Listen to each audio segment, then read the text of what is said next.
Pessoal, mil desculpas. Eu só posso atribuir isso ao Wi-Fi que está caindo e entrando. Então, o que eu fiz agora? Eu tirei o Wi-Fi e deixei no 5G. Mil desculpas.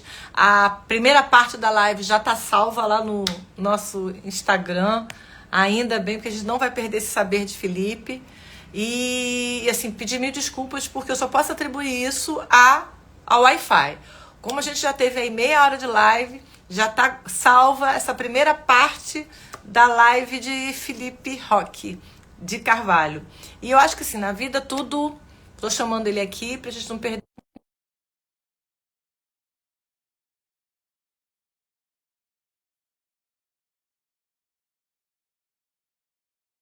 Daqui a pouco ele está entrando aí, para a gente continuar a segunda parte dessa live. Oi! Opa, voltei aí. A Hoje tá primeira... difícil seguir, né? Não, difícil não. O que é difícil a gente enfrenta, não é a Com psicólogo. certeza. Tem que bater de frente com os problemas. Eu coloquei, já salvei a primeira parte, já está lá. E aí vamos dar prosseguimento para a segunda parte. Então, assim, eu tinha te perguntado como é que a gente deve escolher e saber a melhor abordagem quando a gente percebe que está necessitando ou foi indicado, encaminhado para iniciar um processo de autoconhecimento. Então, como eu estava falando, o paciente ele tem que pensar muito naquilo que ele está querendo buscar primeiro. Se ele só está incomodado com o sintoma e só o sintoma que importa naquele momento, ele está querendo uma cura muito rápida, uma solução muito rápida para o problema. Dependendo, pode ser mais interessante ele procurar as linhas mais voltadas para o comportamento, cognição, que são áreas que são mais voltadas para umas atividades que trazem um efeito mais imediato, né? Em compensação, se ele está mais interessado em descobrir a origem daquilo e solucionar aquela questão, e realmente procure um psicanalista, que é uma pessoa que vai tentar conversar com você e entender o quão fundo vai a raiz do seu problema e tentar encontrar onde que isso está para poder solucionar de vez, né? Entendi. Vamos procurar nosso psicólogo, gente, para a gente ter esse autoconhecimento, né? Amanhã a gente tem o quê, ó? Abertura de Olimpíada, né? Eu peguei minha bolinha aqui da minha atividade física para lembrar que amanhã a gente tem que estar todo mundo junto nessa abertura, porque tem muito atleta brasileiro. E aí, dentro desse grupo da Olimpíada, tem o psicólogo de esporte, né, Felipe? Uhum. É uma outra área que tem crescido muito, principalmente agora que os esportes estão sendo levados para um outro nível, né? Todo mundo que acompanha futebol ou outros esportes pode perceber que hoje em dia o tipo de exigência que você tem em cima dos jogadores é completamente diferente. Aquelas seleções que a gente estava acostumado a ver com um ou outro jogador que joga bem e o resto do time só se vira para jogar junto com ele já não existe mais tanto, porque o trabalho em equipe vale muito mais a pena, né? A gente consegue virar o jogo trabalhando em equipe.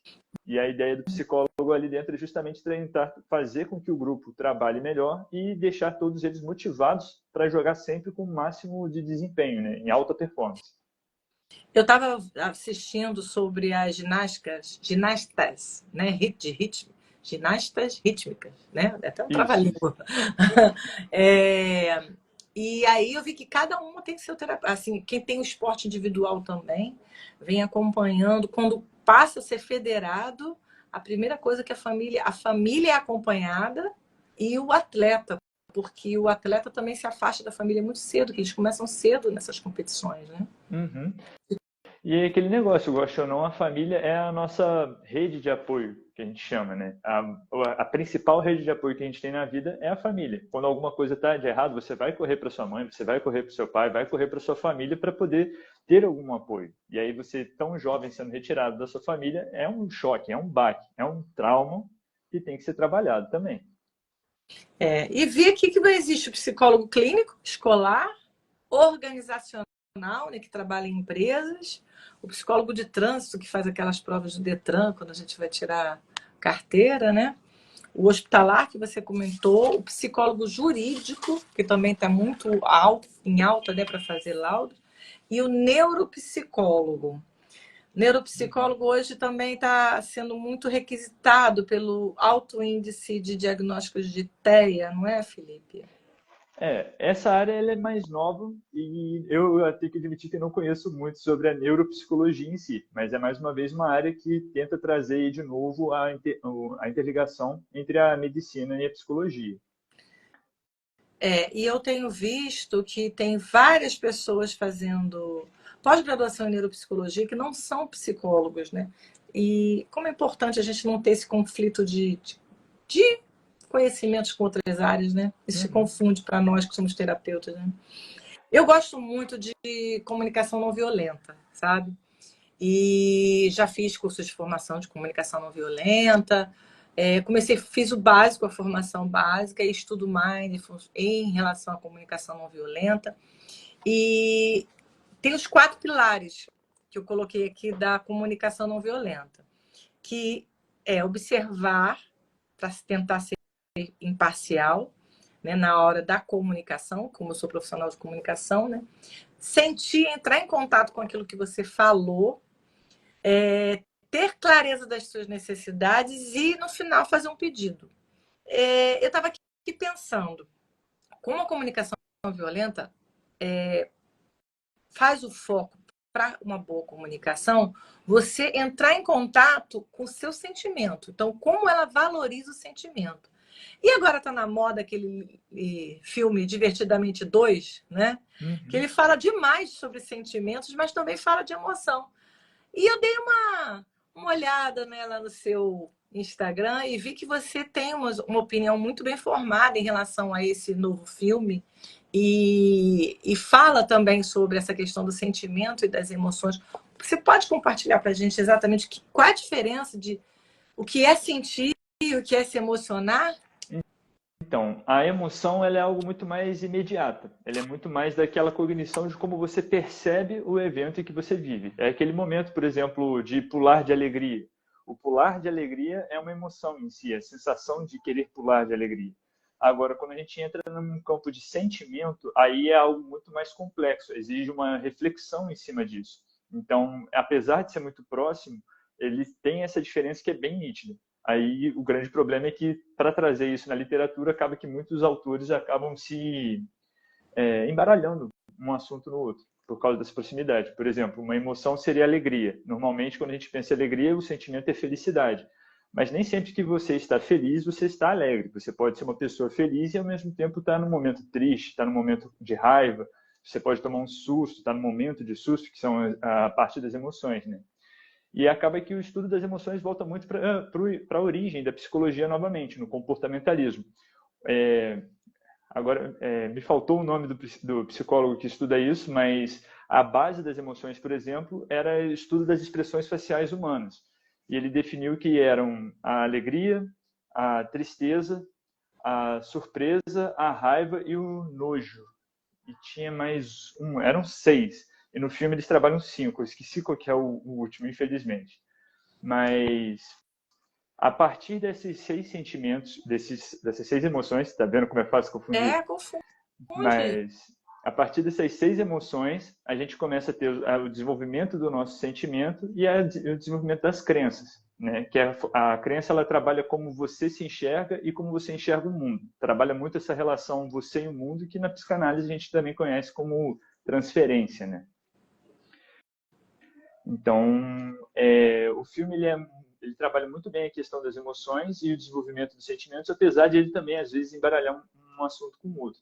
Por exemplo, a ansiedade, que, desculpa dar o spoiler, mas é o principal vilão desse novo filme, ela é trabalhada como uma emoção, mas dentro da psicologia a gente entende ela como um sentimento, porque, afinal de contas, ela traz uma reflexão sobre aquilo, não é uma crise ansiosa, como provavelmente eles interpretaram quando desenvolveram esse filme, né? Por exemplo, durante o filme inteiro você vê que ela tem vários momentos de ansiedade em si, mas ela só realmente fica ansiosa, que é o que a gente chama de ansiedade mesmo, mas lá para frente, quando ela começa a refletir sobre aquilo, reconhecer como que ela pensa sobre si mesma, como que ela tem uma crença sobre si de que ela é boa, e aí ela perde aquela crença e começa, não sou boa o bastante, e como que isso começa a afetar como ela lida com o que ela está vivenciando e como ela interpreta o que ela está vivenciando. Entendi. É difícil para a gente que é leigo, né? Você vê, Uhum. mesmo eu sendo terapeuta, lógico que eu entro em contato com as minhas emoções e sentimentos, mas é difícil essa linha ali, Uhum. limítrofe, né? Você explicando fica bem mais fácil. Aí me vem assim, quando a gente tem uma emoção, deixa eu só A Thaís Eduarda fez uma pergunta aqui. Se a inveja é emoção? Depois eu faço a minha pergunta. Vamos responder a pergunta dela primeiro. Inveja é emoção?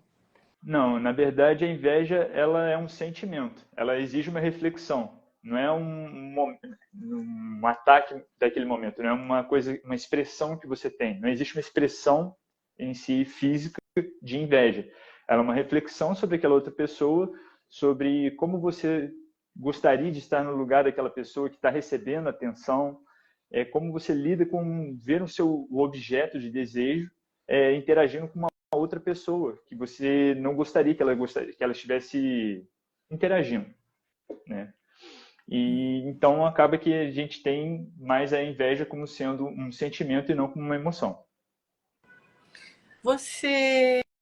é, Não, então, o que que motiva, a gente falando ainda de sentimento e emoção, você acha o que motiva o start que a gente tem que ter para buscar uma terapia psicológica é, é a emoção ou é o sentimento? É o sentimento. A emoção é o impulso. Não vai uma pessoa que vai procurar um psicólogo por puro impulso da emoção, ela rapidamente vai se frustrar porque não é bem aquilo que ela está procurando. Ela só se deixou levar pela emoção e às vezes ela pode não bater de frente, não gostar e ir embora mais rápido. Em compensação, uma pessoa que reflete sobre aquilo que ela está passando e reconhece o ponto da vida em que ela chegou, que ela precisa mudar, essa é uma pessoa que realmente vai chegar dentro da clínica e vai conseguir trabalhar de uma forma muito melhor, vai desenvolver muito mais rápido, né? Vai apresentar até uma resistência, que a gente fala também, muito menor. A gente ouve falar que quem entra no psicanalista fica a vida inteira, 10, 11 anos fazendo psicanálise. Uhum. Agora é a deixa para você falar um pouquinho sobre a psicanálise para a gente. Explica para a gente um pouquinho como é que é esse processo terapêutico, porque tem muita gente aqui que pode estar entrando em contato com seus sentimentos e ter essa crença de que, ah, não vou ficar lá 10 anos pagando um psicólogo para tratar desse sentimento meu. Uhum. Conta um pouquinho para a gente sobre isso, para a gente desmistificar. Assim, acho que a melhor forma de fazer isso é pegar um pouquinho da história da psicanálise, a origem da psicanálise com Freud. O Freud, lá em 1890, 1900 mais ou menos, ele era um neurologista, um pesquisador, e ele observava o fenômeno da histeria, que ainda não existia uma explicação, não existia um conhecimento acerca disso e ainda existia também muito preconceito. E quando ele parou para estudar com Charcot, um neurologista também, se não me engano, francês, ele descobriu o método hipnótico para poder curar a histeria. A partir daí ele foi vendo que o método hipnótico também não era 100% eficaz, porque a pessoa ela voltava a ter um outro sintoma histérico, e aí ele começou a conversar com os pacientes e entender que o próprio paciente ele tem questões que ele não revela para ninguém. E a partir do momento que ele entra na clínica e ele ganha um espaço para poder falar sobre aquilo que ele não fala com nenhuma outra pessoa, ele começa a resolver o próprio sintoma. Então é por isso que a gente fala da importância da pessoa não ter muita resistência, se libertar dessa resistência quando vai no psicólogo. Porque quanto mais propenso ela tiver a falar sobre aquilo que ela não quer realmente falar, mais rápido, mais fácil vai ser o desenvolvimento dentro da clínica, né? Eu gosto muito de trabalhar essa parte da psicanálise justamente porque não fica muito focado no momento em si que a pessoa está vivenciando. Porque aquilo dali é o que desencadeia a crise, mas não é porque ela está passando por aquilo que ela todo santo dia vai passar por aquilo. E às vezes a gente deixa passar o gatilho que startou a crise que a pessoa teve. Então a gente tem que realmente analisar aquilo, entender qual foi o pensamento que veio, de onde que veio esse pensamento, como que ela desenvolveu esse pensamento, para realmente a gente entender a origem de tudo e solucionar, de certa forma, o que ela está vivenciando. Às vezes entra muito numa reflexão também sobre religiões budistas e tudo mais, porque a psicanálise ela se trata de um processo de autoaperfeiçoamento, que o Jung também chama de individuação. É você se reconhecer, reconhecer que você não é um ser perfeito e que você tem que aceitar o seu trauma, aceitar as suas características, tanto as boas quanto as ruins. Não que isso também seja a coisa mais fácil do mundo, que todo mundo vai conseguir fazer um dia, né? Mas é o objetivo. Entendi. E a história de ficar muitos anos preso ao psicólogo e acabar tendo uma relação. Eu sou decido as coisas com o meu psicólogo. Como é essa relação? Conta aí para o pessoal saber. E essa última frase que você falou é perfeitamente um caso da questão da transferência, que é o paciente passar a colocar o psicólogo na posição de que ele detém todo o saber do mundo. É como o paciente vê o psicólogo e, ao mesmo tempo, como o psicólogo vê o paciente. Se o psicólogo não percebe que o paciente também está extremamente dependente dele para tomar mais decisões, ele não está fazendo um bom trabalho, porque a função dele é justamente dar autonomia, dar independência ao paciente. Nosso trabalho como psicanalista, de certa forma, é transformar o nosso paciente em um psicanalista de si mesmo. Então, conversar com ele a ponto de fazer com que ele seja capaz de refletir sobre a própria vida, sobre as próprias atitudes e, assim, trazer uma mudança. Porque se ele permanece trazendo as mesmas respostas para os problemas, ele vai sempre ter se ele apresenta as mesmas soluções para os problemas, ele vai ter sempre as mesmas respostas. E quando ele passa a refletir nisso e mudar a forma como ele se relaciona com o problema, ele vai trazer respostas novas. Entendi. E existe um parâmetro, assim, por exemplo, de avaliação? Na fonoaudiologia, a gente tem esse parâmetro, né? A gente tem protocolos de reavaliação a cada 3 meses, 6 meses, tanto para o terapeuta quanto para a devolutiva para o paciente. No psicólogo, existe esse parâmetro, por exemplo, de tempo? Na psicologia tem um pouco mais disso, porque, como eu falei, ele é mais voltado para a consciência, para algo mais palpável, digamos assim. Então, existem técnicas que aí você, em 10 sessões, 15 sessões, um determinado limite de sessões você consegue fazer. Por outro lado, a psicanálise é um trabalho muito reflexivo, muito reflexivo. Então, acaba que ela sempre vai ter um prazo muito maior e vai depender muito do nível de resistência que o paciente apresenta ao tratamento. Então, aquele paciente que está mais disposto realmente a refletir, ele pode demorar 1 ano, pode demorar menos do que isso e já querer sair, porque, gosta ou não, o próprio paciente também ele pode se dar a alta, né? Agora, quanto mais resistente ele tiver ao tratamento, mais tempo ele vai demorar, porque ele vai chegar no ponto que ele precisa refletir, vai chegar no ponto que ele precisa falar sobre o que ele não quer falar e ele não vai falar. E aí vai perder uma sessão, às vezes, para poder refletir o porquê que ele ainda não está querendo falar sobre aquilo. Entendi. A gente passou aí pela pandemia, né? E tem gente que fala que a gente agora, quem ficou, como nós, né, que estamos aqui, dizem, algumas pessoas eu já ouvi falar que nós somos a geração pós-Covid. Outras pessoas eu já ouvi falar que nós somos a geração pós-síndrome de Covid. Outras pessoas falam que nós somos a geração pós-crise de Covid. E aí eu fico assim, emocionalmente, como é que a gente pode... Como é que você, psicólogo, entende esse momento pós-Covid? É uma crise? É uma síndrome? Tem diferença dessa terminologia? Como é que você acha? Tem uma diferença porque a crise ela é o episódio, é o momento em que acontece. A síndrome é a crise repetida com frequência, né? Eu acredito que ainda está muito cedo para a gente realmente falar em definitivo, isso que aconteceu foi só uma síndrome, foi só uma crise, não é uma síndrome. Mas realmente é fato que a Covid marcou toda a nossa geração, todo mundo que viveu isso daí, porque eu não conheço ninguém que não perdeu um conhecido, um parente nesse período. Então, gosta ou não, esse é um evento traumático que deixa uma marca e essa marca vai perpetuar por mais um tempo e a gente vai precisar refletir sobre isso.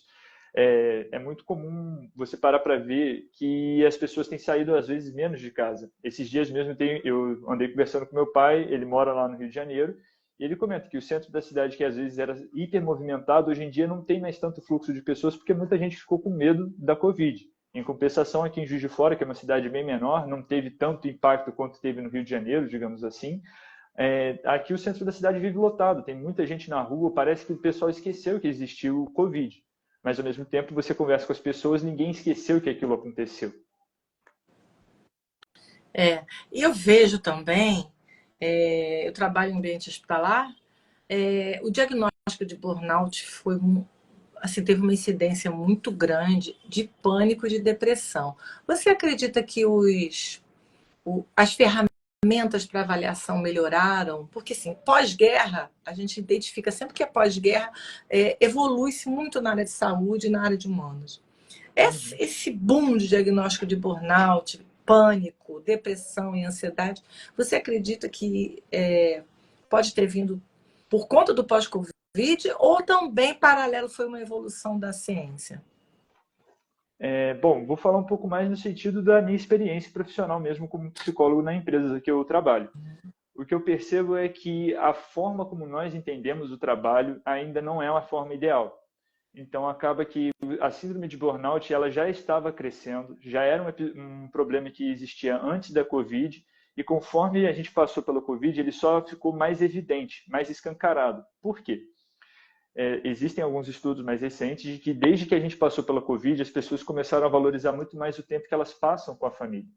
Porque, gosta ou não, é um tempo de qualidade. E a gente passa 8 horas por dia, 5 dias por semana, o tempo todo no trabalho. É muito tempo que a gente gasta trabalhando, conversando com pessoas que não são da nossa vida, da nossa família, que a gente não tem um relacionamento tão próximo, e às vezes a gente até precisa desenvolver um relacionamento maior com as pessoas dentro do trabalho para se sentir mais acolhido e conseguir contornar essa situação. Então, acaba que realmente o burnout ele está tanto associado para essa questão de que a gente tem sentido mais uma necessidade de passar um tempo de qualidade mesmo com a nossa família, com os nossos entes queridos, ao mesmo tempo que a gente reconhece sim a importância do nosso trabalho e tem acumulado muitos serviços em si em algumas áreas, né? As pessoas cada vez mais elas têm que fazer alguma coisa. Mais uma vez falando do meu exemplo, eu sou psicólogo, trabalhando com carteira assinada, eu sou voluntário por interesse próprio. Eu faço atendimentos psicológicos aqui, ao mesmo tempo eu estou desenvolvendo meu canal e tendo que aprender a ser Instagramer para poder divulgar minha marca, porque hoje em dia a gente não tem como se divulgar se não for pelo Instagram, praticamente. Então, todo o tempo a gente está tendo que aprender mais coisas para conseguir mais dinheiro e conseguir manter a nossa vida funcionando, e não tem como isso não causar um burnout nas pessoas. Afinal de contas, está todo mundo tendo que trabalhar ainda mais para poder pagar a mesma cesta básica, manter toda a comida em dia, pagar todas as nossas contas. Tá tendo uma sobrecarga, né? A Patrícia, você fala muito bem, sabia, Felipe? Obrigado. Explica muito bem. A Patrícia Nogueira fez uma pergunta aqui. Quais as psicopatologias estão associadas à solidão? Bom, aí é uma gama um pouco grande que a gente tem. A solidão em si, ela é um sintoma, ela é uma questão a ser analisada. E dentro da psicanálise, a gente tem que entender o que essa solidão representa para aquela pessoa, né? Então, algumas pessoas sentem uma solidão por não terem amigos, outras porque parentes muito próximos morreram, outras porque uma pessoa muito próxima morreu, ou porque ela mesma percebe o mundo como sendo muito agressivo para ela e ela prefere se excluir do mundo. Então, vai muito caso a caso. Eu agora realmente não vou conseguir falar para você todas as psicopatologias que estariam associadas à solidão, mas existe um manual de diagnóstico de doenças mentais e que nele a gente tem várias classificações diferentes que estão associadas à solidão também. Depois, de repente, a Patrícia pode até te provocar no Instagram, né? Uhum. E você dá uma orientação até melhor para ela nesse sentido. Com Eu estou olhando certeza. aqui, está faltando 10 minutos para a gente acabar a live. Passa rápido o tempo quando a gente se diverte, né? Ai, gente, olha, eu adoro esse momento, porque assim, a gente aprende tanta coisa, né? E são tantos saberes diferentes do que a gente tem, e a vida da gente é tanta coisa para aprender. Você está trazendo tanta coisa boa para a gente. Patrícia está agradecendo, pedindo muito obrigada aqui na live, viu? Por nada, e se precisar de mais alguma orientação, quiser saber mais de alguma coisa, não deixe de me procurar no direct que eu respondo qualquer dúvida, tá bom? Aí, Felipe, eu vou deixar assim, fazer o agradecimento final já para você aqui, te desejando uma vida longa, um sucesso profissional com bons sentimentos e boas emoções, né? Que você deslanche aí na sua vida profissional. E eu queria que assim, você utilizasse esse tempo final que a gente tem aí, dos 9 minutinhos finais, para falar alguma coisa que eu não tenha lhe perguntado, que você acha importante às pessoas que estão nos ouvindo. E também para deixar seu canal, os contatos que a gente pode entrar em contato contigo, já que você faz terapia online. Isso é uma coisa muito boa hoje em dia. Uhum. Em primeiro lugar, eu queria agradecer também a oportunidade de estar aqui divulgando meu trabalho, divulgando um pouco mais sobre o que é o ser psicólogo, né?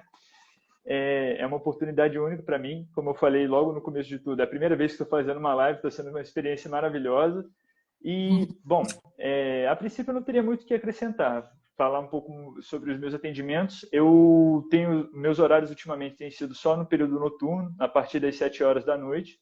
Como você bem falou também, eu só atendo virtual e meus atendimentos são mais pelo WhatsApp ou pelo Google Meet. Mas eu também posso aprender a mexer com o Skype um pouco melhor, só me falta ter uma câmera decente. E também tem o Discord, que eu já aprendi a usar aqui, mas por enquanto só tenho utilizado o WhatsApp mesmo e o Google Meet. Que bom. Se puder deixar alguma coisa, uma frase aqui, uma frase não, uma reflexão, deem sempre uma oportunidade para a psicologia, porque a gente acaba deixando muito de lado o fato de que os nossos pensamentos são intrusivos, eles intervêm muito na nossa vida e às vezes você passa por um episódio, por uma coisa que parece tão bobo, mas aquilo pode ter um efeito sensacional, um efeito absurdo na nossa vida. A gente só sabe depois que a gente analisa eles. É isso aí, Felipe, muito obrigada. Vou deixando aí dá seu endereço. Meu endereço é @psifilrock, e o meu número também para contato, o DDD é 32, número 991366783. Eu atendo pelo WhatsApp, pode me mandar mensagem no Instagram que a gente marca um horário, marca uma conversa para desenvolver isso aí. Que ótimo. Olha, o pessoal está dizendo que a nossa live foi muito boa. Fábio está colocando aqui que já indicou. Wagner colocando que já dando parabéns para todos nós. Então é isso, gente. Assim, agradeço demais esse saber da psicologia. A gente nesse movimento pós-pandemia, lotado de trabalho, a gente tem que valorizar esse profissional que se dedica com afinco a estudar os nossos sentimentos e emoções, não é? Uma boa noite para todos. Gratidão pela tua presença, Felipe. Gratidão é toda minha. Valeu, tchau, tchau.